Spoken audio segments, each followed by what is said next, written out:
자, 우리가 계속해서 사무엘 하를 들어와서 확인하고 있는 것은 다윗은 그 중심이 달랐다는 거죠. 중심이 항상 하나님뿐이었다. 오뚜기 같은 것 같아요.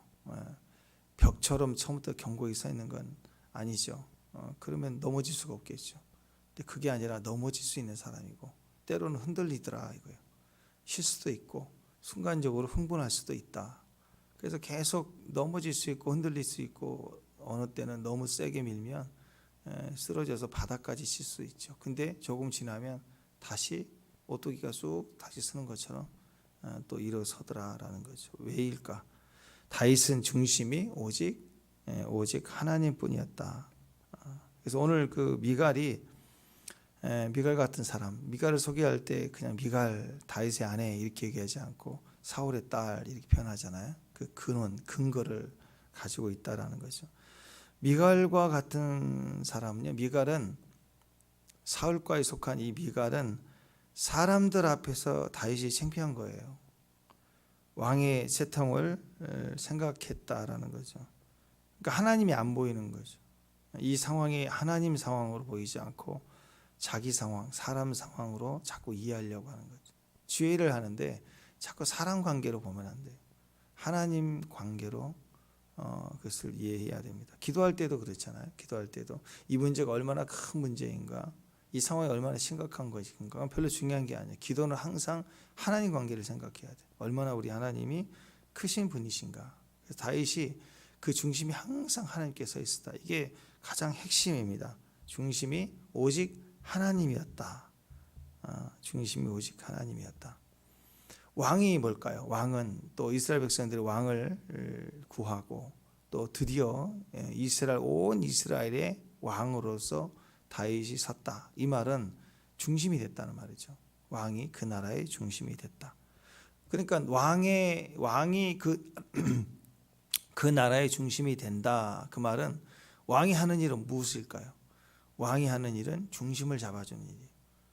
자꾸 그 이상한 짓 하고 뭐 누구 죽이고 뭐 맨날 자기 비석 세우고 그게 왕의 일이 아니라 왕의 일은 나라의 중심을 잡아주는 일이에요.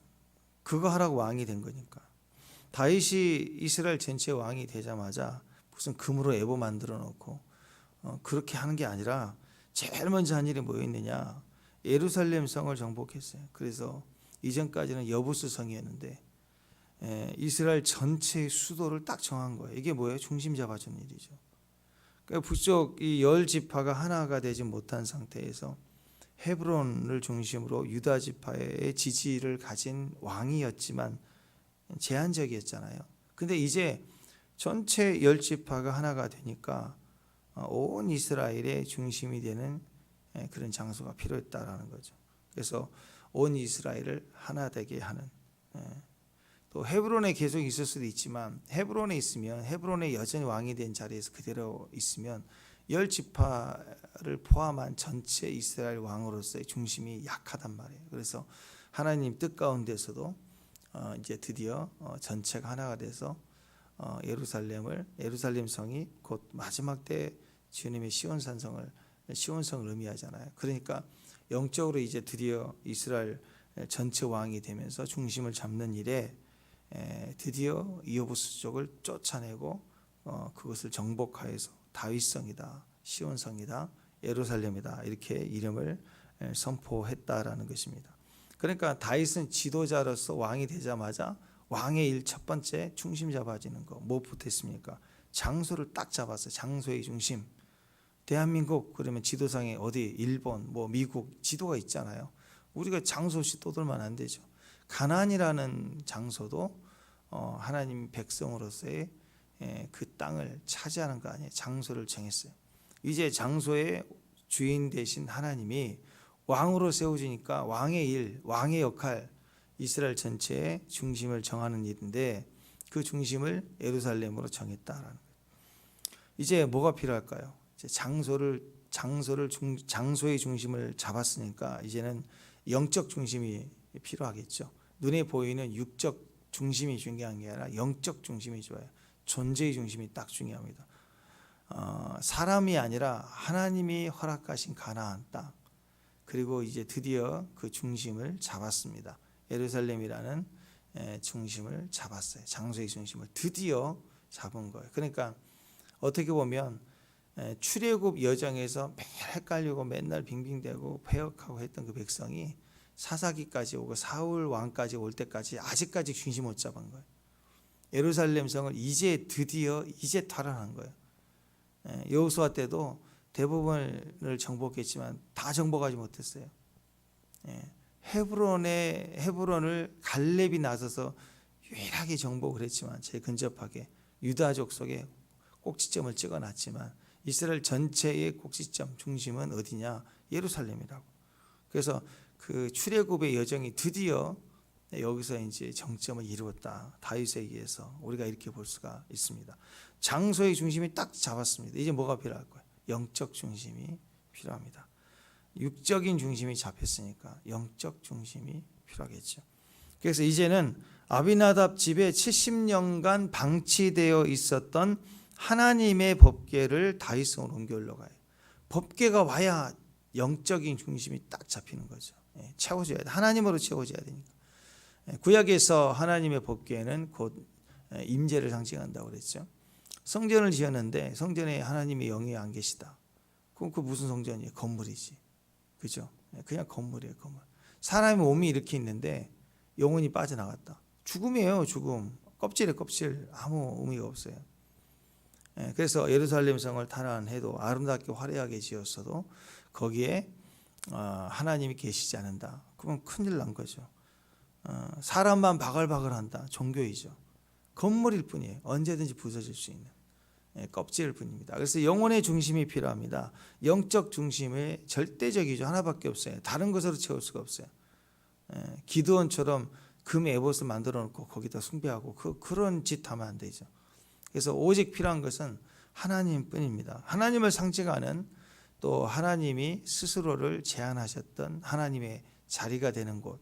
그건 법궤밖에 없어요. 법궤 위에 계시는 거니까 임재는. 그래서 아비나답 집에 70년간 방치되어 있었던 하나님의 궤를 다윗성으로 이제 옮겨오죠. 그러나 어제 우리가 말씀 봤던 것처럼 실패합니다. 엄청난 정성을 들였어요. 크고 화려하고 멋진 퍼레이드를 벌이면서 법궤를 옮기려다가 큰 사고가 났습니다. 3만 명이나 동원했댔죠. 큰 수레에 새 수레를 제작을 했고 엄청난 찬양단의 연주 각종 악기를 동원하면서 가다가 이 낙원의 타작마당 앞에 이르러 갑자기 소들이 소벌떡 소들이 벌떡벌떡 뛰다 보니까 수레가 흔들리겠죠. 법궤가 쓰러지려고 하니까 손으로 붙들었다가 웃사가 죽임을 당했습니다.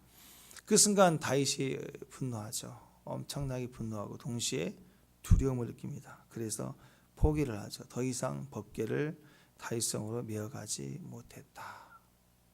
참 재밌어요. 성경 자세히 보면 수레로 끌고 갔지만 이 사건 터지고 나서 성경 어떻게 표현하고 있냐면 어제 말씀 보면 다윗이 메어가기를 못했다. 두려워했다. 그래가지고 오베드돔 집으로 메어갔다. 그때는 제대로 알한 거예요. 그럼 메어서 왜 오베드 집으로 가요? 그냥 예루살렘 메어가면 되지. 근데 메인 줄 알았지만 메어서 어디 가느냐? 오베드돔 집에 메어갔어요. 거기다 두고 가버립니다.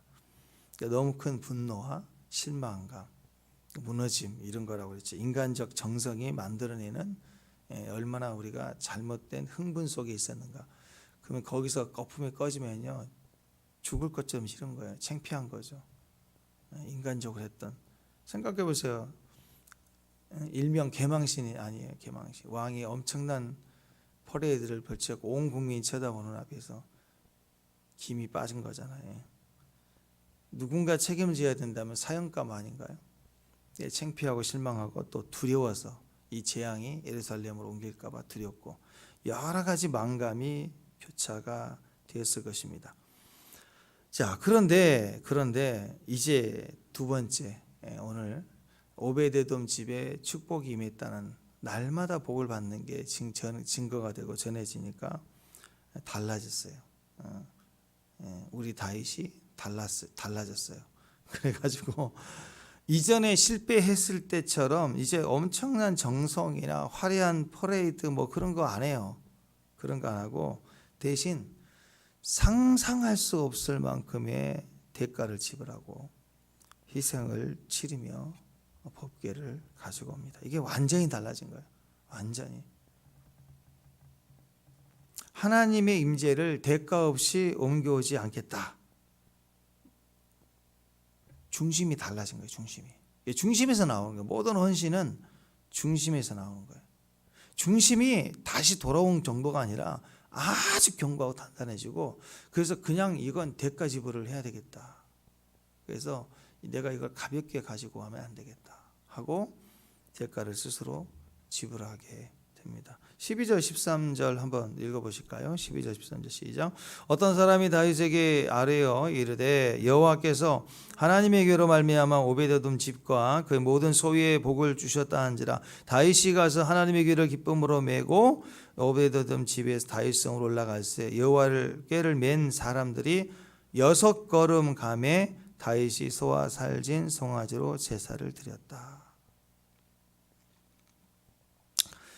자, 법궤를 옮겨서 옮겨갈 때 이제 화려한 퍼레이드, 행사, 광고, 웃고 떠들고 악기 울려라, 풍악을 울려라 하면서 막 모든 악기로, 물론 그 자체가 나쁜 건 아니겠죠. 기쁨으로 가는 것일 거예요. 이스라엘 백성들이 기쁨으로 찬양하고 갔을 거예요. 근데 문제는 붕 뜬 정성이, 무게감이 느껴지나. 인간의 화려함은 떠들썩한데 무게감이 느껴지지 않는 행진이죠. 여기에서 큰 일이 벌어진 다음에 이제 어떤 일이 벌어지느냐, 엄청난 무게가 느껴지는 거예요. 엄청난 무게.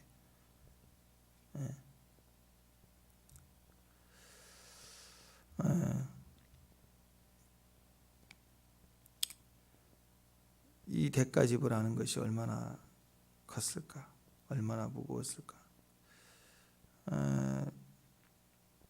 학자들은요, 이것에 대해서 다윗이 그냥 이렇게 한 번만 출발하기 전에 6걸음 움직이고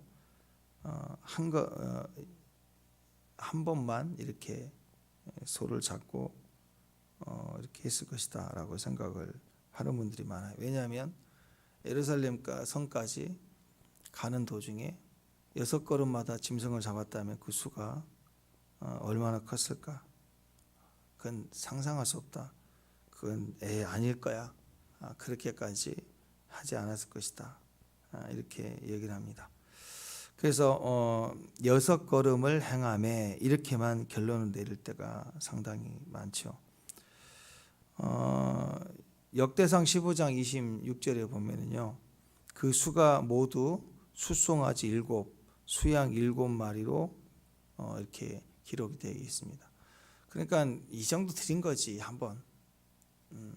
근데 이렇게 생각하는 대부분은요, 6걸으니까 한 5m, 뭐 4, 5m 정도 가다 계속 이렇게 짐승을 드렸다라는 그 의미로 생각할 수밖에 없는 게, 예루살렘까지 한 5, 6km 되려나요? 여기서 뭐 길게 잡아야 뭐 어디 남산, 여기서 서울 남산까지 간다고 생각해 보세요.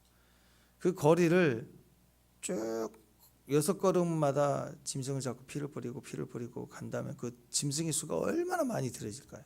그러니까 불가능하다라고 얘기를 합니다.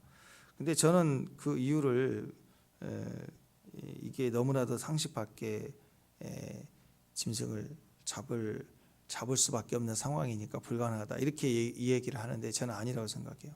왜냐하면 나중에 그 솔로몬도 성전을 봉헌할 때 1,000번제를 드리잖아요. 1,000마리를 드렸다. 1,000마리를 한꺼번에. 그러니까 얼마든지 하나님 앞에 대가를 지불하며 왕의 스케일이 정성이 아니라 무게를, 대가를 지불한다 그러면 저물을 쏟아내서 그렇게 섬기지 않았을까. 저는 이 말씀 그대로 6걸음마다 짐승을 잡아 피의 제사를 드렸다고 합니다. 6걸음을 걸어가고 멈춰서 소와 살진 것을 잡아 하나님께 제사를 드렸다. 그게 한 마리가 아니라 복수형입니다. 방금 말씀드린 것처럼 살찐 여러 소들을 잡았다. 한 마리만 잡아도 피가 얼마나 흘릴까요? 그래서 또 레위 사람들이 6걸음을 옮기고 멈추고 또 사와 하나님께 예물을 드리고 또 이게 70년을 방치되고 70년을 무슨 애물단지 마냥 집어 던져서 가져오지 못하고 의무적으로 해야 되고 이런 하나님을 버린 이 방치된 상황. 여러분 생각해 보세요. 우리 자식을 낳자마자 헤어져 가지고 70년 만에 만난다 그러면 애는 잘 모르지만 부모 입장에서는 어떨까요? 어떤 대가를 지불해서라도 전부를 다 쏟아내서라도 자녀를 만나려고 하지 않겠어요? 다윗은 그런 마음이죠. 내가 죽어야 되는데 이스라엘이 법궤 없이 예배를 드린 지가 70년인데 아무렇지도 않게 종교 행위만 한 거죠. 실질적으로 보면 법궤가 있어야지 진짜 예배가 된 거 아니에요. 그 방치됐던 법궤를 찾고자 하는 다윗의 마음은 소가 아니라 온 짐승의 피를 뿌려서라도 하나님의 법궤를 대가 지불해서 옮겨오려고 마음 먹지 않았을까. 그래서 저는 이렇게 이 표현이 맞다고 생각합니다. 그러니까 레위 지파 사람들이 6걸음마다 짐승을 잡고 피를 뿌리고 한 마리만 잡아도 피가 얼마나 많이 뿌려지겠어요. 근데 그 대로니까 백성들이 얼마나 많이 동원이 되고 다 쳐다보고 온 백성이 무거운 마음으로 십자가에 오르신 예수님, 그래서 가는 길마다 예수님이 십자가에 달리실까지 가서 그냥 편안하게 리무진 타고 앉아서 퍼포먼스로 쇼 한번 하고 그 다음에 십자가에서 죽으신 게 아니라 예루살렘 성에서 영무 밖에 나갈 때까지 십자가를 메고 채찍을 맞으시면서 피를 흘리면서 가셨다고. 그 길이.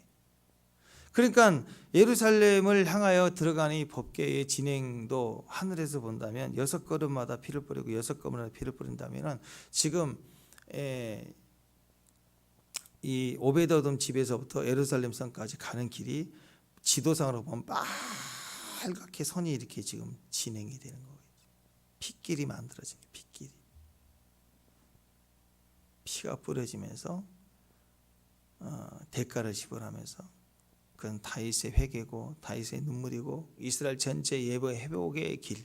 예배 회복의 길은 임재가 와야 되는데 그 임재가 오기까지 그런 대가를 지불하며 갔다는 거예요. 오베드돔 집에서부터 예루살렘까지 가는 모든 길이 붉은 피로 계속 덮여지면서 갔다라는 거죠.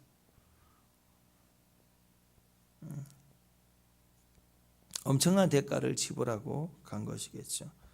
하나님의 영광이 뭘까요? 하나님의 영광, 화려하고 크고 멋진 것만 보이십니까? 아닙니다. 그 영광을 사모하는 자들이 정말 그것을 보기를 원하는 그 중심에서부터 시작이 되되 대가를 지불해야지만이 영광이 나타나는 것입니다. 값을 지불해야 되는 거죠. 하다못해 금메달 영광이다. 그러면 그 금메달 따는 사람이 아무나 그냥 동네 슈퍼 아저씨가 따나요? 그 젊은 날 어렸을 때부터 선수로 비전을 꿈나무로 꿀 때부터요.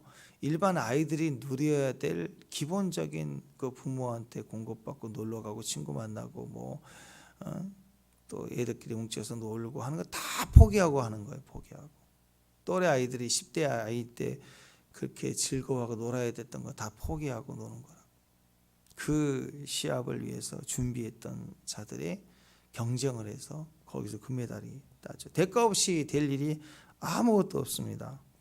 다윗처럼 대가 지불이 필요하죠. 마지막 때 주의 영광을 정말 보기를 원합니까? 정말 재림을 준비하는 성도들의 모습은요, 당연히 대가 지불이에요. 그 나를 죽여야 돼요. 나를 꺾어야 돼요. 내 피를 6걸음마다 피를 뿌리고 가야 돼요. 그 과정에서 다윗이 그 대가를 지불했고, 나중에 우리 예수님의 모습을 보십시오. 예수님이 십자가에 오르실 때까지 그 피를 흘리며 가셨다라는 거 기억하세요. 교회가 연합할 때 마지막 때 주님의 오심을 증거하는 교회의 모습은 주님이 오신다, 배를 짓밟지 마라 하고 이제 곧 무서운 일이 생긴다 하고 이렇게 겁주는 말만 계속하는 게 아니라고요. 그 메시지도 아닌 거예요. 그건 교회의 마지막 주님의 오심의 재림 메시지는 대가 지불하는 데 있어요. 더 예배를 위해서 피를 흘려야 되고 서로 연합하는 데 피를 흘려야 되고 그리고 섬기는 데 피를 흘려야 되고 그래서 여러분 피냄새 나야 돼요. 지금 피 흘리는 사람들 피냄새 나야 돼. 예배자에겐 피냄새. 그 여러분 어떤 사람이 피 범벅이 돼가지고 이렇게 지나가면 사람들이 어떻게 생각하죠? 놀래죠. 그리고 그 피가 범벅된 사람 만지겠어요? 못 만지죠. 예배자가 피를 흘리고 피를 묻히고 있기 때문에 예배자가 그게 진짜 예배자. 예배자가 피를 흘려야 원수가 예배자는 못 건든다니까요. 영적 전쟁 하려는 사람은 건드려요. 싸워보자, 씨름해보자. 근데 예배자가 자기를 꺾어 피를 흘리겠다고 작정하고 피 흘리고 있는 사람은 건들지 않는다고요. 지나가다가 누가 부딪혀서 야 왜 쳐다보냐 한바탕 해보자 그러면 그래 뭐 개그 장튀고 하자 뭐 별 얘기를 하겠지만 피를 철철 흘리면서 부딪히면요 다 피해요. 피하고 얼른 신고하죠. 병원에 신고하려고 그러고 그러지 직접 하려고 하지 않아요. 건들지는 않는다고. 예배자가 그래서 무섭다는 거죠. 피를 흘리는 자는 누구도 손을 대지 않습니다. 그래서 여러분 믿음으로 대가를 지불하는 것은 계속적일 수밖에 없습니다.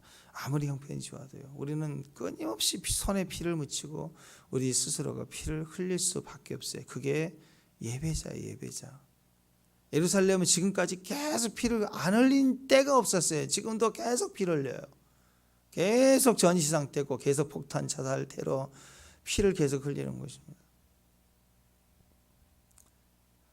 좀 이해가 되시나요? 왜 예배 한번 드리기 위해서 그렇게 피를 흘려야 되는지. 한번 예배를 결정해서 나오기까지 피를 흘리고 오는 걸음 피 흘리고 올 때마다 피를 흘리고 상처받고 여러분 목이 물어도 간지럽지만 이거 막 긁고 해보세요. 피 난다고요. 작은 상처도 계속 긁고 결국 파헤치고 피가 나게 돼 있어요. 계속. 근데 모기가 문대를 또 물고 또 물고 또 물고 그러죠. 아니 주변에 예배 한번 들으려면 70번씩 7번이라도 또 찔르잖아요. 또 찔러. 너는 꼭 그렇게 그 교회 막 이렇게 하잖아요. 계속 찔러대잖아요. 피를 흘려야 되는 거예요. 피를 흘려야 그 길에 피가 뿌려지고 피가 뿌려진 길 위에 내가 갈 때 안전하고 그리고 누구도 건들지 못하고 나중에는 그 핏길을 내가 대가 지불한 길을 따라 너와 내 집이 구원을 얻는다. 따라오게 돼 있어요. 핏길, 대가를 지불해야 돼요. 그래서 교회는 대충 그렇게 아무렇게나 선택해서 다닐 그런 게 아니라고요. 대가를 지불한 교회가 자기 교회라고요. 그래서 진짜 자기에게 하나님이 있어야 될 예루살렘, 다윗에게 예루살렘 중심을 잡는 장소의 축복, 또 영적인 축복, 장소의 중심, 또 영적인 중심이 잡힌 곳에 서야 거기서 왕노릇하고 하나님 열매가 있습니다. 그래서 대가를 지불하는 거예요. 피를 흘려야 되는 거예요. 나중에는 처음에는 왜 이렇게 힘들까? 왜 이렇게 힘들까? 아니에요. 그게 진짜라니까요. 나중에는 이게 자원하는 거, 이게 맞는 거구나. 다윗이 기꺼이 감사함으로 기쁨으로 메워왔어요. 그러니까 딱 그게 도착했을 때 진짜 주인공들이 나오죠. 자, 올림픽 경기 열렸습니다. 영광의 자리에 있는 진짜 수고했던 금메달이 영광을 얻는 거지 그냥 코치가 영광을 얻나요? 그렇지 않죠. 모두가 기쁘지만 대가를 지불한 주인공이 가장 기쁜 거예요. 아마 다윗이 가장 기뻤던 이유가 그거 아닌가 싶어요. 하나님 법궤를 모셔온 것도 너무 감사한데 그 과정에 자기가 대가를 지불하고 드디어 이 엄청난 대가를 지불해서 법궤를 모시고 왔다. 이 앞에서의 다윗의 모습은 엄청나게 기뻤을 것입니다. 주님이 이 땅에 오셔서 피를 뿌리심이 얼마나 귀합니까? 그 대가가 얼마나 큽니까? 상상할 수 없어요. 다윗이 지금 이 6걸음마다 짐승을 잡아 피를 흘린 것 정도와 비교할 수 없는 대가와 값어치가 있잖아요. 예수님도 채찍을 맞으며 온몸에 피를 흘리며 십자가를 메고 예루살렘을 통과해서 영문 밖까지 지나가셨습니다. 하늘에서 본다면 그 길이 전부 핏빛 아니에요. 피 붉은색으로 피 색깔로 다 덮여진 길 아닙니까? 골고다 언덕길은 피로 흘려 지나간 길이에요. 주님께서도 우리 죄를 담당하시고 우리 하나님의 아버지의 영광을 우리에게 보게 하시기 위해서 그 대가를 지불했어요. 다윗도 민족 전체의 장소의 중심을 잡고 그것이 끝이 아니라 하나님의 중심이 되기 위해서 법궤로 옮겨올 때 그 대가를 지불했고 그 대가를 지불한 그 자리의 기쁨은 온 백성의 영광스러운 축복이 되었다라는 거예요. 교회 예배 들어올 때 대가 지불을 해야 됩니다. 그래서 여러분 날마다 새벽에 눈 뜨고 오는 것도 피곤하잖아요, 사실은. 익숙해질 때 그래요. 어디 외부에 가도 또 새벽 이 시간 때문에 눈 떠지잖아요. 근데 가만히 보면 떠져서 나온 게 아니고 은혜라고요. 은혜고 또 익숙해지니까 괜찮은 거 아니에요. 어떨 때는 피곤해요. 올 때도 피곤하고 그럴 때가 많죠. 그러나 대가 지불하고 일어나고 움직이고 그랬을 때 우리에게 또 이렇게 오늘 새벽부터 붉은 길을 만들어내고 가라 해서 집에서 또 붉은 길을 메고 이렇게 막 걸어오는 거 아니에요. 특히 몸이 아플 때 더 피가 많이 흘리는, 더 붉어지는 거예요. 마음이 상할 때 그래도 교회 가야지 하고 올 때는 그 피가 막 더 붉어지는 거예요. 그 길이 더 붉어지는 거예요. 한 방울 두 방울이 아닙니다. 막 철철철철 흘리고 영적인 좀비같이 와야 돼요. 막 질질질 끌면서 다리 들면서 막 하면서 하나님만 바라보고 그 미친 여자처럼 와야 된다. 다윗이 그랬잖아요. 법궤 메고 와가지고 그 법궤가 도착하자마자 그 안에서 춤추는 다윗의 모습을 보면 그건 정상이 아닙니다. 미친 사람이에요, 미친 사람. 근데 다윗이 생각해 보세요. 법궤가 도착했을 때 거기서 기뻤겠냐고요. 가는 도중에 피값을 지불하고 가는 과정에서 거의 쓰러질 듯 이 99% 폭발 지경에 그 감격의 흥분이 있었겠지 않겠어요. 점점 이제 한 발자국만 더 다윗성에 딱 들어가는 순간 정신을 잃은 사람처럼 거의 미친 사람처럼 춤을 추기 시작했죠. 대가를 지불했기 때문에 귀한 거예요. 구경꾼의 즐거움과 대가를 지불한 자의 즐거움은 하늘과 땅입니다. 똑같은 하루 24시간을 보내도 대가를 지불한 사람과 그냥 대충 흘려서 그냥 하고 싶은 거 즐기면서 하는 사람하고는 완전히 다른 거예요.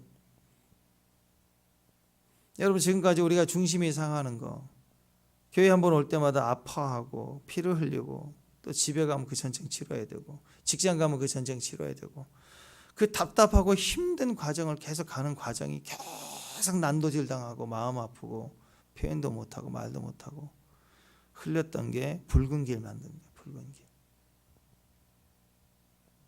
법궤가 도착하자 다 쏟아내 물과 피를 다 쏟아낸 예수님처럼 내 영혼을 맡긴 사람처럼. 정신이 나간 사람보다 더 무서운 게 영혼이 나간 사람 아니에요. 그렇잖아요. 여기 야 미친 사람이 한 춤춘다 그러면 야 좀 이상하다 무섭다 그러죠. 근데 딱 죽었다 그러면 어떻게 해요? 난리 나죠. 사람 죽었다 그러면. 영혼이 나가버린 사람처럼 피를 다 흘려 나갔으니 그 대가를 지불하고 드디어 법궤가 도착을 하니 예루살렘에 들어가니 이건 뭐 완전히 폭발지경이죠. 다윗이 온 힘을 다하여 하나님 앞에 춤을 췄다. 우리가 찬양하면서 기쁠 때 조금 기쁠 때 이렇게 땀이 날 정도로 뛰는 그런 걸 말하는 게 아닙니다. 에봇을 입었다 그러죠. 에봇은 원래 제사장들이 입는 속옷입니다. 에봇은 에봇을 겉에 입는 게 잠옷 같은 건데 그걸 겉에 입고 뛰는 사람 어디가 있어? 왕이. 아니 다윗왕이 천하의 다윗왕이 잠옷 긴 거 입고 머리 딱 쓰고 이렇게 나왔다고 생각하면 얼마나 웃겨요. 에봇은 하나님 앞에 거룩한 제사장 예배자로 입은 거룩한 옷이니까 또 존귀한 제사장만이 아니라 존귀한 자들을 입었던 옷이에요. 그 하얀 에봇을 입고 그 위에 왕의 옷이 있겠죠. 왕으로서 입어야 될 그런 그 공적 행사에 입을 옷들이 있었겠죠. 그걸 입고 나왔어요. 근데 보니까 뭐 바지 벗겨졌다 어디 바지 벗겼다는 소리가 있어요. 그거 없죠. 그 말이.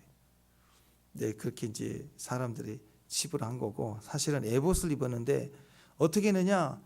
왕으로 지켜야 될 채통도 있어야 되고 행사 때 입은 왕의 그런 겉옷도 있어야 되는데 그게 얼마나 기뻐 뛰었던지 대부분 행사용은 과장이기 때문에 막 주렁주렁 하잖아요. 그냥 춤춘 때 거추장스러운 거예요. 다 추다 보니까 뒤집어져 버려 벗겨진 거예요. 왕으로서의 채통, 왕으로서의 예복이 벗겨지고 세마포 예복 하얀 옷만 드러나 보이니까 그만큼 열심히 춤을 추고 뛰었다는 거죠. 그리고 사실 하나님 앞에 계급장이 뭐가 필요해요? 하다못해 목욕탕 가면 예? 그 부대 앞에 사우나 뭐 예전에 그런 얘기. 사우나 가니까 거기에 이제 막 입대해서 처음에 부대 배정 받은 이등병이나 사단장 장군이나 옷 벗고 들어가니까 몰라요. 똑같잖아요. 거기에 무슨 아니 사우나 물 앞에서도 계급장 떼고 가는데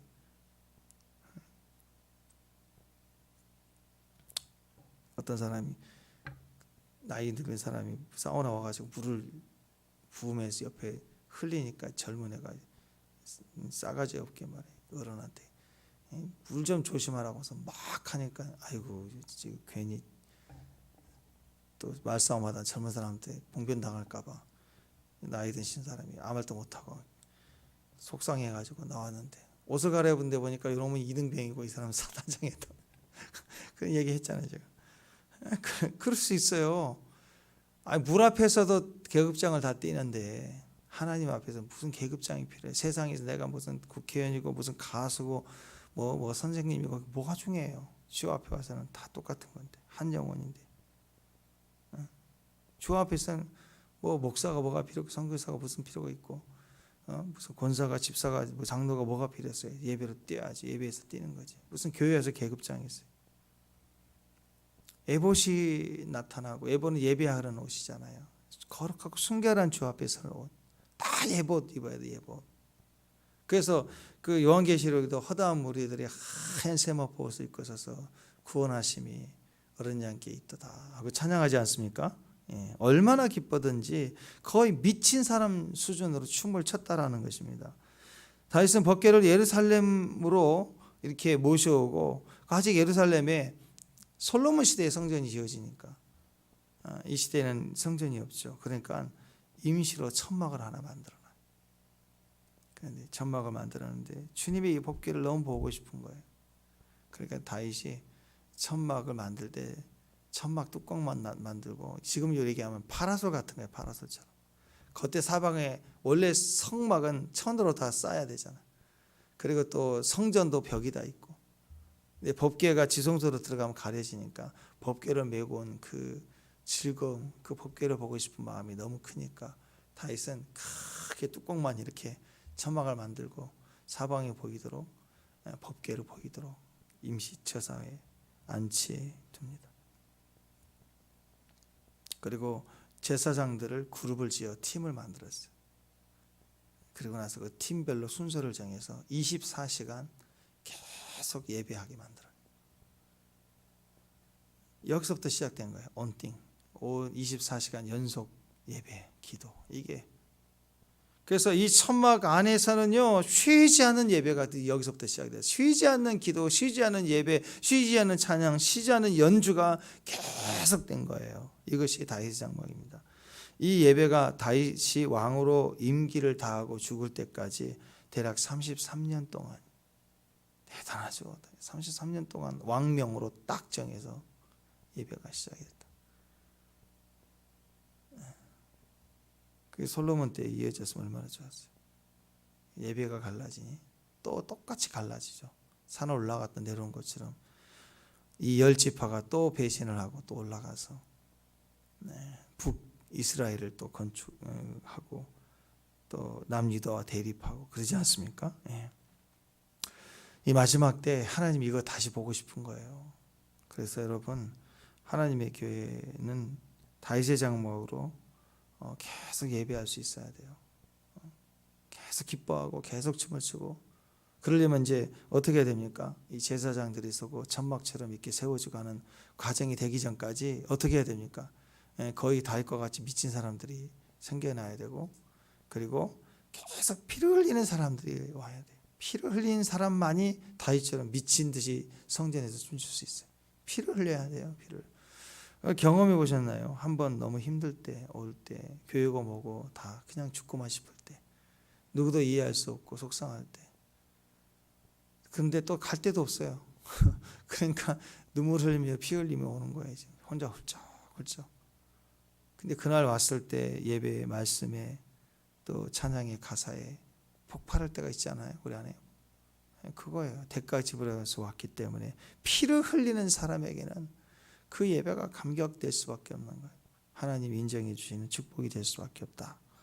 이 마지막 때에도 하나님은 교회들을 이 다윗의 장막으로 세우기를 원합니다. 계속 예배를 세워, 예배를 막 흘려보내기 시작해요. 어떤 사람만이 가능해요? 피를 흘려본 사람, 다윗과 같은 사람. 다윗이 피를 흘렸기 때문에 미친 사람처럼 춤출 수 있고, 그런 춤추는 왕이 됐기 때문에 야, 다윗의 장막을 하자 하고 그것을 시스템으로 돌릴 수가 있는 거예요. 하나님 임재를, 하나님 예배를 사모하는 저와 여러분 되십시다. 이제 자꾸 예배 그러면 퍼레이드하고 폼 잡고 과시하고 막 광고하고 떠들썩하게 하고 막 무슨 프로그램으로 가고, 그게 아니라 그냥 오베드돔 집에서 시작된 그 법궤의 증거가 강력해지는 거죠. 그것이 우리를 예배하게 하고 그것이 우리를 승리하게 합니다. 이 붉은 길을 만들어내는 이 길을 기쁨으로 감사로 채워넣는 저와 여러분 되십시다. 기도하겠습니다. 하나님, 주의 영광 앞에 예배하는 예배자로 서게 하옵소서. 우리 안의 예배가 꺼지지 않고 더불어 모여 함께 불이 되어져서 예배의 불로 충만한 주의 성전 되게 하옵소서. 예수님의 이름으로 기도합니다.